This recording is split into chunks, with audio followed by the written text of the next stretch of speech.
Hello and welcome to Daily News Simplified. Here we take up important news articles and discuss them in detail as per the demands of UPSC examination. Topics for today's discussion are displayed on your screen. Let's begin the discussion. The first article of today's session is based on the topic Parliamentary Privileges Committee and its functions.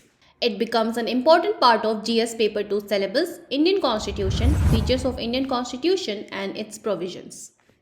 In the year 2018, question appeared on one of the parliamentary committees. Here you are given 4 options. You can mention your answer in the comment section. Also, question appeared in mains. As you can see, here the question says, why do you think the committees are considered to be useful for parliamentary work? Discuss in this context the role of estimates committee. Now let us see what the news is about. Recently, Lok Sabha has suspended Adhir Ranjan Chaudhary of Congress following a motion to investigate his repeated misconduct through the Privileges Committee. The Privileges Committee assesses actions that breach parliamentary privileges, special rights and immunities for the MP's effective functioning. The Lok Sabha passed a motion through voice vote. Now let us see what are the parliamentary privileges. The Parliament, along with its Member of Parliament, possesses certain rights and immunities that facilitate their protective engagement in legislative roles. These rights are collectively referred to as parliamentary privileges. It is important to note that during the crafting of our foundational constitution, the framers stipulated that parliamentary privileges would be defined through legislation enacted by Parliament, and until such legislation was enacted, privileges would be similar to those held by House of Commons, the lower chamber of United Kingdom's Parliament. A constitutional amendment in the year 1978 removed the reference to House of Commons. However, yet no legislation has been formulated to explicitly outline these privileges. And therefore, as a result, parliamentary privileges encompass a blend of constitutional provisions, statutes, House protocols, and the established customs. For instance, the Constitution guarantees MPs freedom of speech and immunity from legal proceedings for their statements and votes within the Parliament. Furthermore, the Code of Civil Procedure safeguards them from civil arrest and detentions during the parliamentary sessions extending to a specified period preceding and following the session. These parliamentary regulations dictate prompt notification of MP's arrest, releases and convictions to the Speaker of the Lok Sabha and Chairman of the Rajya Sabha. These privileges therefore are indispensable to maintain the autonomy and efficacy of parliamentary proceedings, and without these safeguards, the houses would be unable to uphold their authority, dignity and honor, and MPs would face impediments in fulfilling their parliamentary duties. Additionally, the Constitution has also extended parliamentary privileges to individuals entitled to engage in proceedings of a House or any of its committees. This group includes Attorney General of India and Union Ministers. It is also important to clarify that the ambit of parliamentary privileges does not encompass President, who remains an integral part of the Parliament. Moving on, now let us discuss the classification of parliamentary privileges. The parliamentary privileges can be categorized into 2 main divisions. Number 1, those held collectively by each house of the Parliament. Number 2, those enjoyed individually by the members. Let us see what are the collective privileges. The privileges shared by each house collectively encompass the following aspects. These are the right to publish its proceedings, debates and reports, as well as authority to restrict the external publication.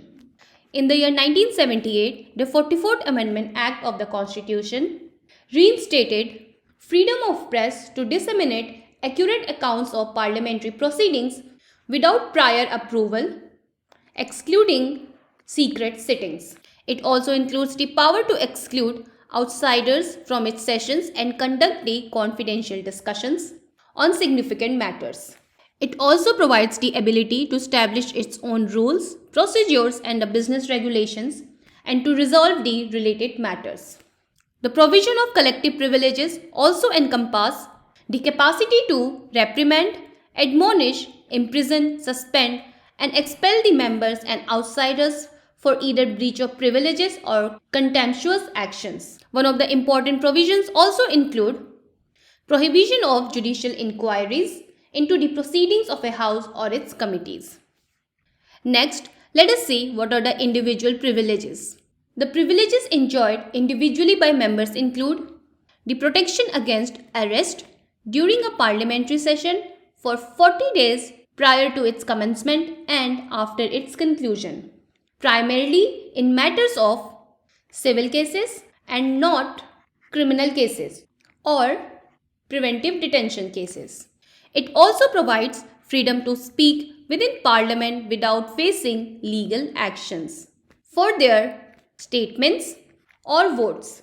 However, these are subject to constitutional provisions, parliamentary rules, and standing orders. Individual privileges also includes exemption from jury service along with authority to refuse to testify or appear as witnesses in court cases while Parliament is in session. It is also important to note the difference between breach of privileges and contempt of the House. Breaching privileges or showing disrespect towards the privileges, rights and immunities of individual members or the collective House is termed as a breach of privilege. This offence is subject to punishment by the House. On the other hand, any action or omission hindering the House, its members or officers in their functions or undermining the dignity, authority and honor of the House constitutes as contempt of the House. The contempt of the House encompasses broader infractions that are not confined to privilege breaches. For example, the actions did not necessarily breach specific privileges but undermine the House's dignity and authority can be considered as contempt of the House. For example, defying a legitimate House order. Let us look at the sources of the privileges. The original framework of the Constitution under Article 105 explicitly outlined two fundamental privileges. These are the freedom of speech within the Parliament and the right to publish its proceedings. The 44th Amendment Act of 1978 introduced a modification establishing that the additional privileges of each House of the Parliament, its committees, and its members would remain consistent with those existing on the commencement date, that is June 20, 1979. And these privileges would continue until Parliament delineates them. Also, the 44th Amendment eliminated the direct reference to House of Commons while maintaining the provision's essence. However, it is important to note no comprehensive legislation has been enacted by Parliament to codify these privileges, which remain drawn from 5 primary sources. These are constitutional provisions, parliamentary laws, House rules, parliamentary customs, and legal interpretations. Now let us understand how does the Parliament act on breach of privilege. Each chamber of the Parliament upholds the safeguarding of its own privileges. The Lok Sabha and the Rajya Sabha wield the authority to address instances where privileges of their members are violated or acts or contempt against the House are committed. Two mechanisms are employed to handle these issues. The first one is addressing the privilege violations. This involves a member raising the matter directly on the House's floor, following which the House itself deliberates on the appropriate action. The second approach is committee examination. This is a more common course of action involving the Lok Sabha and Rajya Sabha, where the matter is referred to respective privileges committees for scrutiny. These committees delve into the issues and subsequently present recommendations to the House. Upon receiving these recommendations, the House decides on the course of action to be taken. The members of Parliament also possess the ability to highlight instances of breach of privileges to presiding officers of their respective chambers. Following this, The presiding officers determine whether the case warrants referral to Committee of Privileges for further consideration. In essence, both the Lok Sabha and Rajya Sabha are committed to upholding the dignity and rights of their members through vigilant protection of parliamentary privileges. So what are the Parliamentary Privileges Committee? The Privileges Committee is a crucial entity present in both houses of the Parliament and operates as a standing committee entrusted with investigative functions. This committee operates in a semi-judicial capacity and its main role involves scrutinizing cases concerning breaches of parliamentary privileges concerning the House and its member, subsequently recommending appropriate actions. The Lok Sabha committee comprises 15 members, while the Rajya Sabha committee comprises of 10 members. The Speaker of the Lok Sabha heads the Committee of Privileges in lower house, nominating members according to the party strengths, and in the Rajya Sabha, the Deputy Chairperson heads the committee. A member of the respective house may, with the consent of Chairman of the Rajya Sabha or the Speaker of the Lok Sabha, raise a query concerning a breach of privilege involving a member, the council or any of its committees. The ability to raise a question of privilege must adhere to specific conditions. These are: the question should pertain to a recent and specific occurrence, and the matter should necessitate the intervention of the council. The Privileges Committee is responsible for examining all questions regarding breaches of privileges of the House, its members or its committees, referred to it by Speaker of Lok Sabha and Chairman of Rajya Sabha, determining whether a breach of privilege has indeed occurred based on the circumstances of each case, making appropriate recommendations through its report, and specifying the procedure to be followed by each House in implementing its recommendations. Also, when the House refers a question of privilege to the committee, the chairman or a committee member presents the committee's report to the House, and if the Speaker refers the question, the committee's report is presented to the Speaker, who may pass final orders or direct the report to be placed on the House's table. The additional role of Privileges Committee includes: the Speaker or Chairman can also refer the petitions concerning disqualification of Member of Parliament due to defection to the committee. In such cases, the committee conducts preliminary inquiries and submits reports to the Speaker and the Chairman. The procedural guidelines for these cases generally are similar those for questions of breach of privilege. With this, we will be concluding the discussion for this topic. The second topic of today's session is based on the news article appearing in Indian Express on 14th of August. Recently, Prime Minister of India formally introduced Urea Gold fertilizer. Essentially, it is urea enriched with sulfur and has been created by government-owned Rashtriya Chemical and Fertilizer Limited. Urea, a white nitrogen-based chemical fertilizer, has been enhanced with this sulfur addition. This compound serves as a synthetic source of nitrogen, a crucial plant nutrient. The topic becomes an important part of our GS Studies Paper 3 syllabus: Agricultural Resources, Mobilization of Resources, Direct and Indirect Farm Subsidies. In 2020, question appeared: in India, which of the following can be considered as public investment in agriculture? There are 6 options given, and here you have to select the correct option. We have also curated a mains practice question. Discuss the challenges and strategies involved in optimizing fertilizer subsidy policies to concurrently promote higher agricultural productivity and address concerns related to environmental sustainability and budgetary implications. Before discussing the article, we will be first looking at fertilizer consumption in India. Crops require various nutrients for their growth and yield. The primary nutrients are required in larger quantities. These are nitrogen, phosphorus, and potassium. The secondary nutrients slightly limit the crop growth and are required in moderate amounts.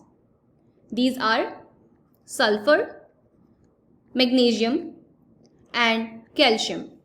The micronutrients are iron, zinc, copper, manganese, boron, and molybdenum. The success of the Green Revolution in 1960s was attributed to the use of abundant fertilizers, which greatly increased grain production. These fertilizers were rich in primary and secondary nutrients, resulting in substantial crop yields. However, the response of crop yields to the application of fertilizers has significantly decreased over time. For instance, during 1960s in India, 1 kg of primary nutrients led to production of 12.1 kg of cereal grains, whereas this ratio dropped to 5 kg in 2010s. This decline can be attributed to disproportionate application of nitrogen by farmers. There are also certain primary concerns related to increasing urea usage. These are India's annual consumption of nearly 36 million tons of urea is now second only to China, that is 51 million tons. And out of this 36 million tons, 7.6 million tons were imported, leading to huge import burden. Even domestically produced urea relies on imported natural gas as its feedstock. Another significant concern is nitrogen use efficiency. Only about 35% of the nitrogen applied through urea is effectively used by crops to produce harvestable yields. And this decrease in nitrogen use efficiency, which was around 48% in 1960s, has led to farmers using larger amounts of fertilizer to achieve the same yield. In this background, we will be understanding what is urea gold. Normal urea is most widely used fertilizer in India as it provides 46% of nitrogen, an essential nutrient for plant growth. However, normal urea has some drawbacks such as low nitrogen use efficiency, high leaching losses, and volatilization. Moreover, normal urea does not supply any other nutrient apart from nitrogen, whereas many Indian soils are deficient of sulfur, which is essentially important for oil seeds and pulses. The urea gold addresses these issues by fortifying urea with sulfur, as it contains 37% of nitrogen and 17% of sulfur, which are coated over each other in a granule. The coating ensures a slow and steady release of nitrogen, which matches the crop demand and reduces losses. By delivering both nitrogen and sulfur in one fertilizer, urea gold also saves farmers the cost and hassle of buying and applying separate sources of sulfur. So how does urea gold benefit farmers and crops? Higher nitrogen use efficiency. Urea gold improves nitrogen use efficiency of urea by 10 to 15%, which means that farmers can get the same yield with lesser fertilizer. This will save them money and also reduce the environmental impact of excess nitrogen application. The other benefit will be longer greenness, as urea gold prolongs the greenness of the plants by providing a sustained supply of nitrogen. This will enhance the photosynthesis and biomass production of crop. The farmers can also reduce the number of urea applications, as they do not have to apply more urea when they see yellowing of leaves. Urea gold will deliver better quality, as it will improve the quality of crop by providing adequate sulfur, which is essential for protein synthesis, oil content, and stress tolerance. Crops like oil seeds and pulses need more sulfur than cereals, and urea gold can meet their requirement without compromising on nitrogen. It will also ensure higher income for farmers. The Rashtriya Chemical Fertilizer claims that Urea Gold can increase the net profit of farmers by Rs 5,000 to 10,000 per hectare. As Urea Gold can increase the income of farmers by increasing the yield and quality of crop while reducing fertilizer cost and application frequency. Let us now understand why was there need to make urea more efficient. Urea, a nitrogen-rich compound, has been a cornerstone of modern agriculture, boosting crop yields, ensuring food security for billions of people globally. Its high nitrogen content fuels robust plant growth, making it an essential element in quest to meet the demands of a growing population. However, over time, concerns have arisen regarding the efficiency of urea as a fertilizer, prompting the need for sustainable practices. Studies and research have shown urea has a significant impact on the environment and the economy. While on the one hand, urea helps increase crop yields and improves soil fertility, on the other hand, urea also contributes to greenhouse gas emissions, water pollution, and soil degradation. Urea is also a major source of nitrous oxide, a potent greenhouse gas that has 298 times the global warming potential of carbon dioxide.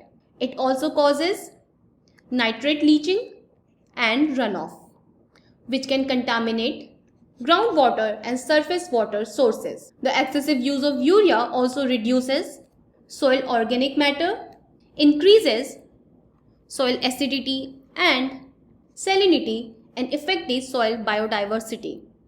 The production of urea is also energy intensive and costly.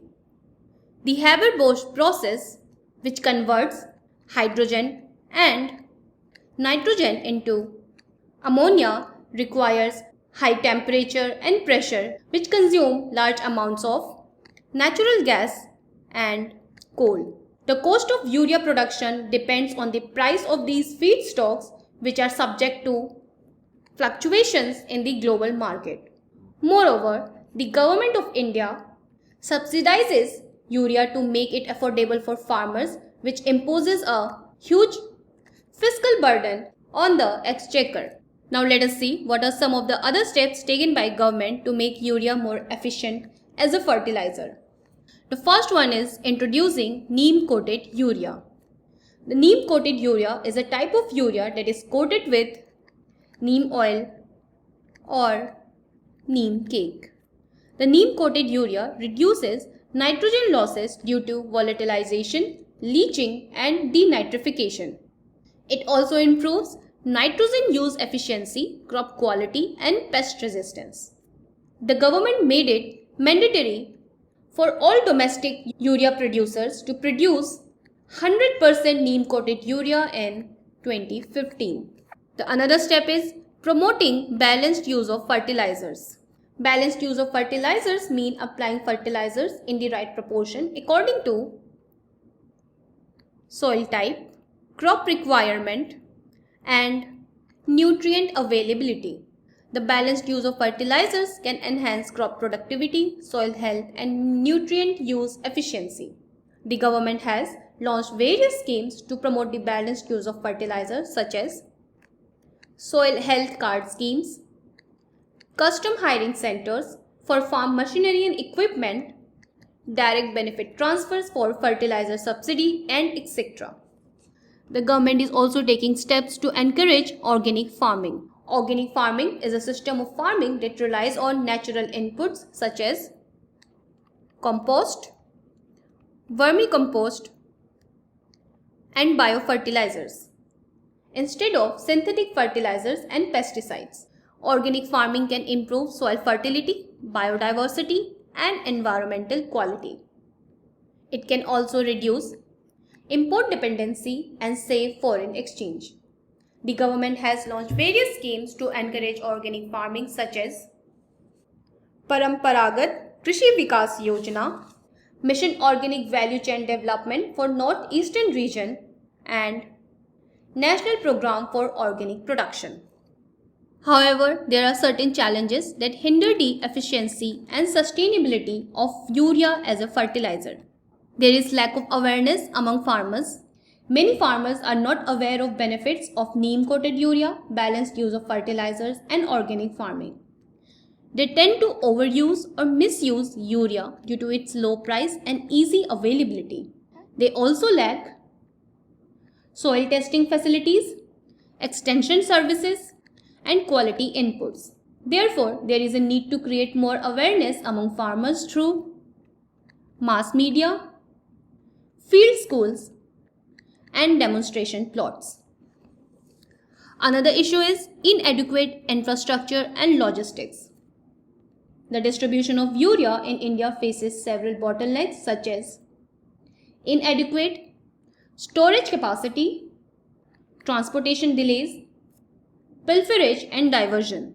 Therefore, there is a need to improve the infrastructure and logistics of urea supply chain, such as increasing number of warehouses, rail wagons and trucks. There is also a need to ensure timely delivery of urea to the farmers, especially during the peak season. Another important issue is high import dependence. India still depends on imports to meet its urea requirement, which exposes it to volatility of international market. As in the recent times, we have seen global fertilizer market is facing a crisis due to numerous factors such as disruption of supply chains due to COVID-19 pandemic, geopolitical tensions in some of the major exporting countries, which has increased the prices of natural gas and coal. There is a need to reduce India's import dependence by increasing its domestic production capacity, diversifying its sources of imports, and exploring alternative sources of nitrogen such as biofertilizers. Some of the suggested measures are developing new types of urea. There is a scope for developing new types of urea that can enhance its efficiency and sustainability. For example, nano urea, it can increase nitrogen use efficiency by 80% and reduce nitrogen losses by 70%. It will also increase crop yields by 8%. Similarly, slow release urea is a type of urea that releases nitrogen gradually over time, which can reduce nitrogen losses and improve the crop performance.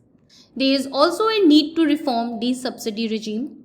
The current subsidy regime for urea is inefficient and unsustainable. It distorts the fertilizer market, encourages overuse of urea, increases the fiscal deficit, and creates environmental problems. The need is to reform the subsidy regime by rationalizing the subsidy rates and decontrolling urea price, also targeting the subsidy to small and marginal farmers and linking the subsidy to soil health and nutrient use efficiency. Another important measure that can be taken is to change the consumption pattern. The consumption pattern of urea in India is skewed and imbalanced. Urea accounts for 80% of nitrogenous fertilizer consumption, while phosphate and potash account for only 10% each. It leads to an imbalance in soil nutrient status, which affects crop productivity and quality. The need is to change the consumption pattern of urea by promoting integrated nutrient management, crop diversification, and precision farming. India therefore needs to adopt a holistic approach that involves technological innovation, policy reform, behavioral change to make urea more efficient as a fertilizer. With this, we will be concluding the second topic of our session. The last topic of today's session is based on the news which appeared in Indian Express on 15th of August. The topic relates to General Studies Paper 2, Functions and Responsibilities of Union and States issues and challenges pertaining to federal structure. In this article, we will be discussing tussle between center and state over the subject of education. By urging the President of India to transfer education jurisdiction to state list of the Constitution, the Chief Minister of Tamil Nadu has intensified the dispute with central government regarding NEET examination. NEET, National Cum Entrance Eligibility Test, is conducted in India for admissions to undergraduate medical courses. This All India exam is taken by students who have completed class 12 or equivalent. NEET was introduced in academic year 2013-14 and it replaced All India Pre-Medical Test. The state of Tamil Nadu has been opposing NEET for the following reason. As it neglects the importance of student quality and aptitude, NEET's implementation has eliminated the state's in-service quota for medical graduates in government sector, thus impacting healthcare as per the critics. It is also contended that NEET predominantly benefits the more affluent sections of society, thus hindering aspirations of underprivileged groups. Tamil Nadu has asserted that NEET undermines the diverse social representation in MBBS and higher medical studies. Now let us look at, can individual states enact legislation in opposition to NEET? Under entry 25 of the concurrent list, Schedule 7 of the Indian Constitution, states are endowed with the authority to pass laws regarding admission to medical courses, thus altering existing central laws on admission procedures as deemed necessary. Now let us have a look on the educational framework in India. The Constitution of India, within the Directive Principles of State Policy, Article 45 assumes significance, laying the foundation for universal and obligatory education in the country. Article 45 outlines the commitment of states to ensure free and compulsory education for all children until they reach the age of 14. Next, Article 21A, as introduced by the Constitution, it is 6th Constitutional Amendment Act of 2002, inserts a new dimension to education. It establishes the right to free and compulsory education for children aged 6 to 14 years as a fundamental right. This right is to be enacted in a matter determined by state through law, leading to enactment of Right to Education Act of 2009 by the central government. Next is the transition of education within the concurrent list. Initially positioned within the state list of the 7th schedule of the Constitution, education's responsibility primarily rested with individual states. However, the 42nd Amendment Act brought about a transformative shift, relocating education from state list to concurrent list, and consequently both the parliament and state assemblies possess the power to legislate on matters of education. Next, we will be looking at central government's role in education and the state's role in education. At the center of educational policy formulation lies the central government. The central government is tasked with crafting national level policies and guidelines to span the educational spectrum. One example is the approval of National Education Policy 2020, which seeks comprehensive improvements across various tiers of education from primary to higher education. Moreover, the central government holds responsibility of allocating funds for diverse educational initiatives and programs. Programs such as Sarva Shiksha Abhiyan, aimed at universal access to quality elementary education, and Midday Meal Scheme, focusing on enhancing enrollment, attendance, nutrition levels among school children, are beneficiaries of such allocations. In addition, regulatory bodies like University Grants Commission and All India Council for Technical Education have been established to maintain and regulate the quality of higher educational institutions and technical education programs on a nationwide scale. The state's role in education can be seen as policy execution. The state governments put into effect the educational policies and guidelines crafted by the central government, altering them to align with the distinctive requirements of their respective states. The next is educational institution oversight. The state governments are entrusted with supervising the administration and management of schools, encompassing both government schools and privately aided institutions. The state government also customizes the curriculum, as while the central government furnishes a nationwide curriculum framework, state government possesses the jurisdiction to modify, construct their own curriculum, attuned to the educational needs of their students and contextual specifics of their locality. The state government also recruits faculty and their development. The duty of recruiting and enhancing proficiency of educators in government schools rests with the state governments.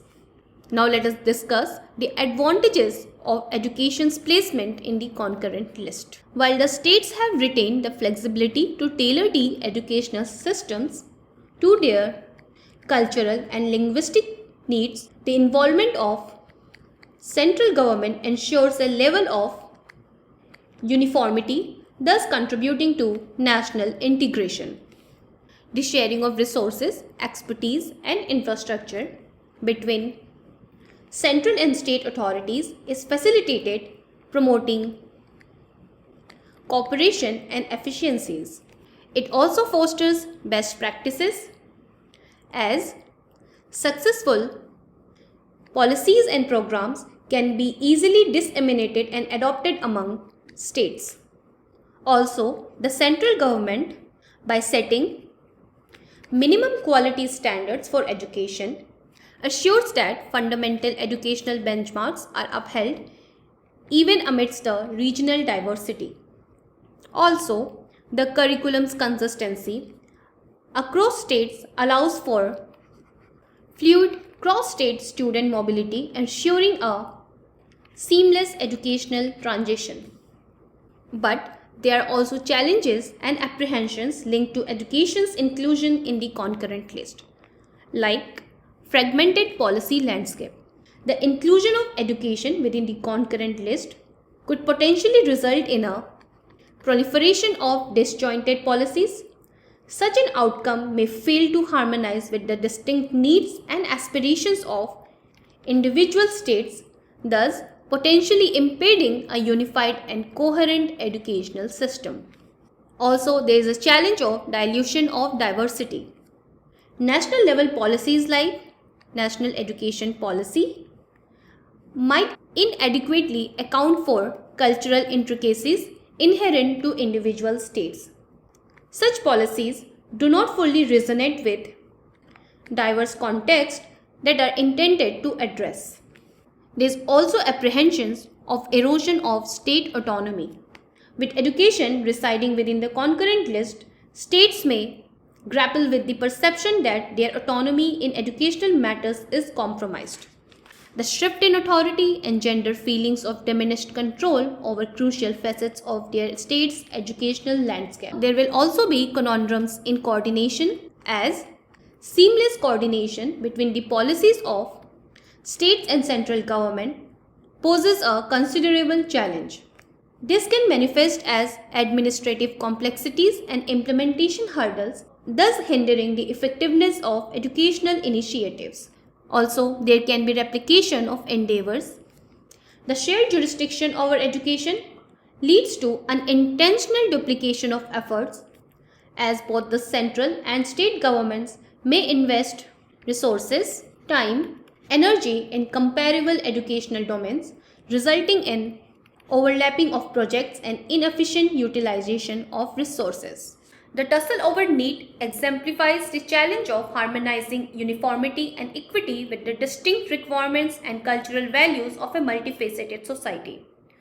Furthermore, it serves as a vivid representation of the broader clash between central standardization and regional independence, thus concerning the essence of democracy, equality, social justice within the context of India. With this, we are concluding the session for today.